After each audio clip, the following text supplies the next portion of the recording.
大家好，又係我哋中文科報道員，記唔記得我啊？我叫圓圓，我叫希希。希希，今日我哋同大家繼續介紹錯別字。好，去片。你今日食咗咩餸呢？石斑魚。石斑魚。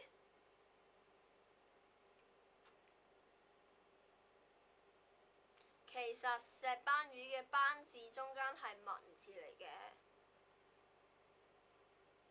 同大家講解一下斑字可組成：斑點、花斑、雀斑。而斑字可組成嘅詞組有斑級、上班、末班車。